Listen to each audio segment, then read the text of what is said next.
Fréquence FDM, écoutez le monde en français. Bonjour à toutes et à tous et bienvenue à l'écoute de Fréquence FDM qui accompagne le numéro 312 du français dans le monde.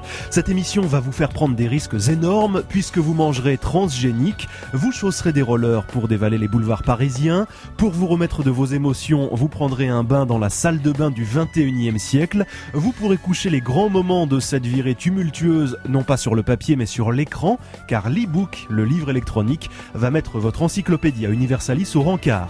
Côté musique, parce qu'on aura bien besoin d'un peu de musique pour adoucir nos mœurs, il y aura un extrait de l'album Solidays au profit de la lutte contre le sida, un duo entre Françoise Hardy et Jacques Dutronc, et puis Barbara également. Barbara qui nous a quittés il y a près de 3 ans et dont on a vendu il y a quelques mois les biens aux enchères. Mais cette émission commence par un autre pincement au cœur, provoqué par le départ de Jacques et Françoise, nos rédacteurs en chef depuis de nombreuses années. Ils s'en vont voler vers d'autres horizons. Alors toute l'équipe se joint à moi pour leur adresser un grand merci et leur souhaiter une bonne route. FDM.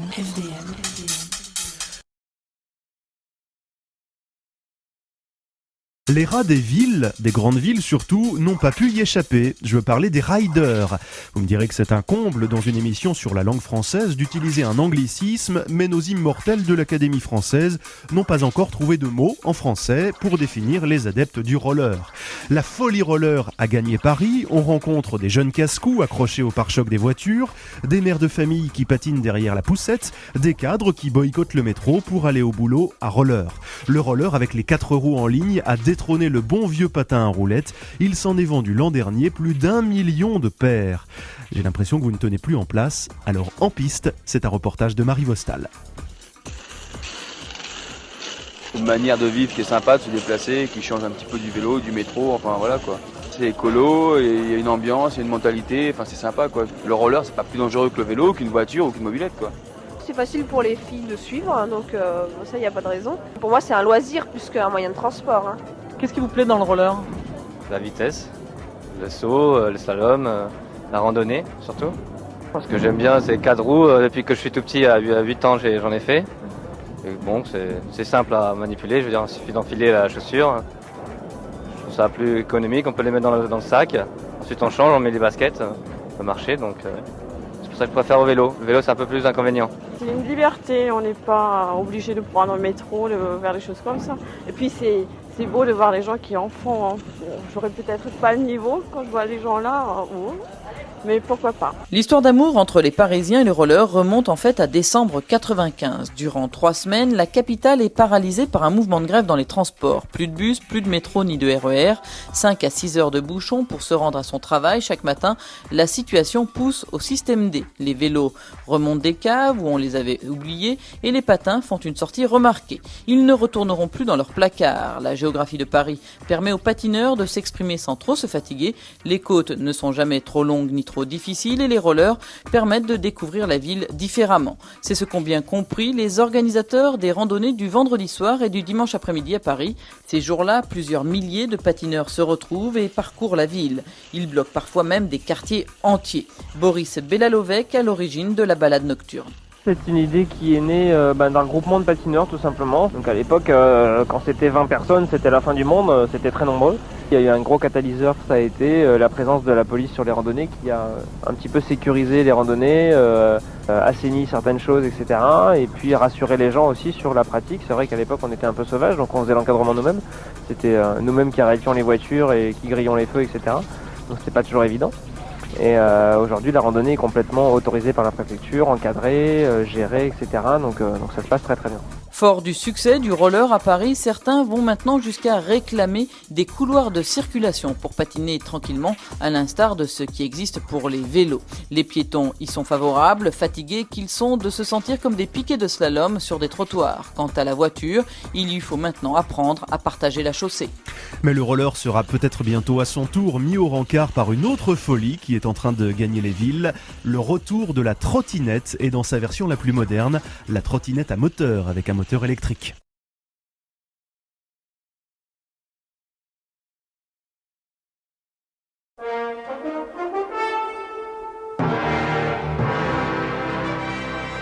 Quand la science vient réécrire l'histoire. C'est ce qui s'est passé il y a quelques mois. Grâce au progrès de la génétique, et plus précisément grâce aux tests sur le patrimoine génétique, les fameux tests ADN, on a pu lever le voile sur une grande énigme de l'histoire de France, vieille de plus de 200 ans.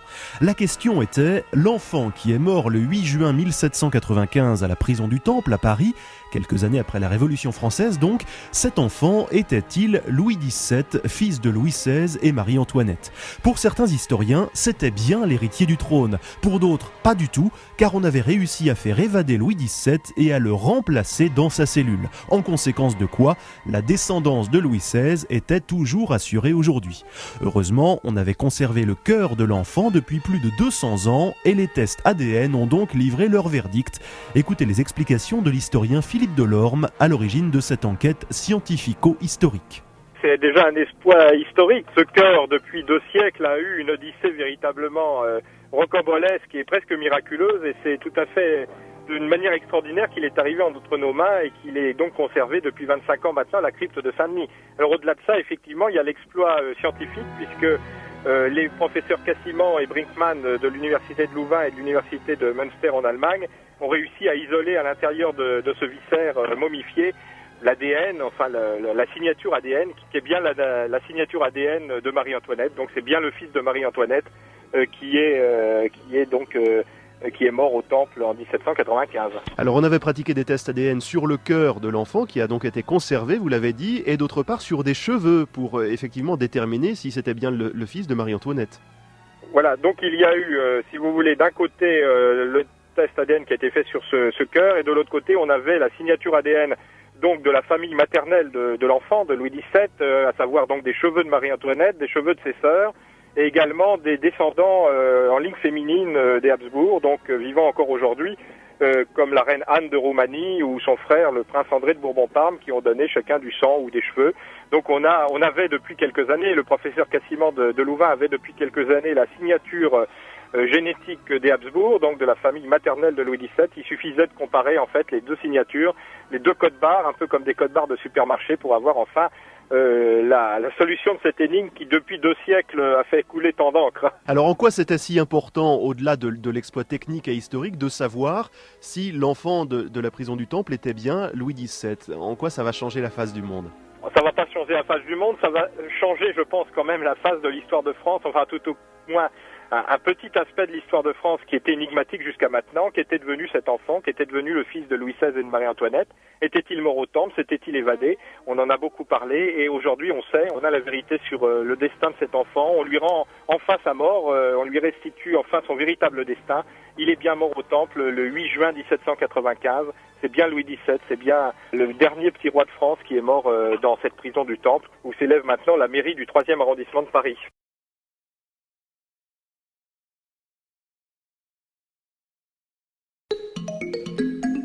Mais quand la génétique ne sert pas à résoudre des énigmes historiques ou des enquêtes criminelles, elle fait peur. Surtout quand les scientifiques jouent aux apprentis sorciers avec les gènes.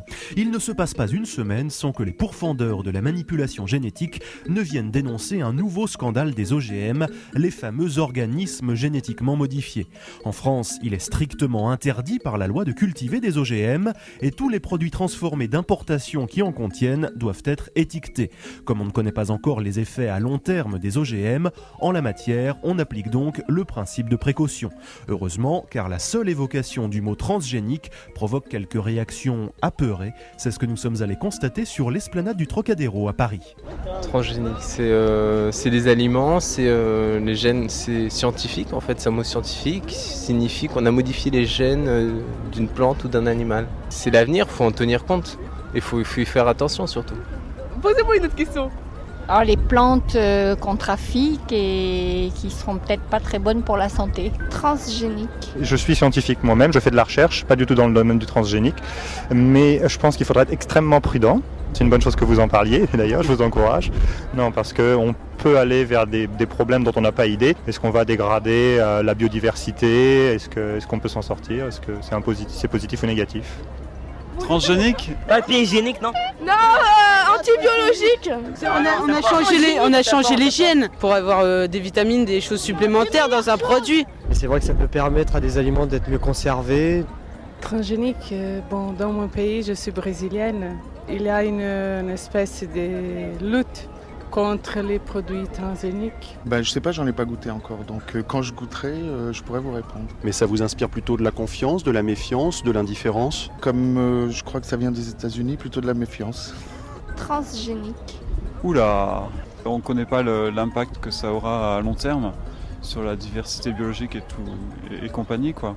Si je mange de temps en temps une carotte ou une tomate transgénique, je pense pas que je m'en porterai plus mal. Je réponds, c'est de la bouffe pas terrible.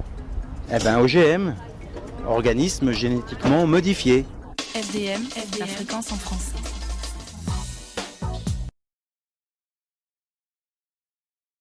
On passe à l'actualité économique avec un symbole. Le taux de chômage est repassé en France sous la barre psychologique des 10% en mai dernier. C'est la première fois depuis 9 ans. Et cette bonne nouvelle a immédiatement provoqué une querelle de paternité entre le patronat et le gouvernement de gauche de Lionel Jospin. Les patrons y voient la remarquable performance résultant du dynamisme des entreprises et le gouvernement y voit plutôt le fruit de sa politique en matière d'emploi. Les explications de Marie Vostal. Pour fêter ses 3 ans à Matignon, Lionel Jospin s'est offert un chiffre, 9,8%. Pour la première fois depuis 1991, le taux de chômage en France en avril dernier est descendu sous la barre des 10%. Tout un symbole, même si pour ceux qui sont encore au chômage, et ils étaient en avril 2 371 300, cela ne signifie pas grand-chose. Les économistes, quant à eux, s'interrogent. Cette baisse du chômage, entamée en 1996, peut-elle se poursuivre et jusqu'où ? Pour les plus pessimistes, la France a mangé son pain blanc et le taux de chômage ne devrait plus beaucoup baisser car il aurait, selon eux, atteint son niveau structurel. À l'appui de leur analyse, ils rappellent l'exemple de 1991. L'économie vient de traverser 3 années de croissance, mais le chômage bute sur la barre des 9%. À cette époque, on observe des tensions sur le marché de l'emploi, on manque de main-d'œuvre dans certains secteurs, la pénurie génère des hausses de salaire, une augmentation des coûts, puis l'inflation. À cette surchauffe se greffe la guerre du Golfe. La France entre alors dans la crise. S'il est vrai qu'aujourd'hui, certaines activités peinent à trouver des salariés, c'est le cas notamment dans le bâtiment, le commerce, l'informatique ou l'hôtellerie, il semble bien que le spectre de l'inflation, lui, s'éloigne. D'où la tranquillité de ceux qui estiment que mécaniquement, le chômage va continuer à baisser. Pour eux, il n'y a aucune raison que le chômage structurel en France se situe à des niveaux aussi élevés. Le plein emploi n'est pas l'apanage des pays libéraux comme les États-Unis ou la Grande-Bretagne. Ainsi, aux Pays-Bas, en 15 ans, le chômage est passé de 10% à 3% de la population active. Pour l'instant, à Matignon, on se veut plus modeste. Le Premier ministre a fait le pari que pour les législatives de 2002, le taux de chômage descendrait sous la barre des 8%, soit 2 millions de chômeurs.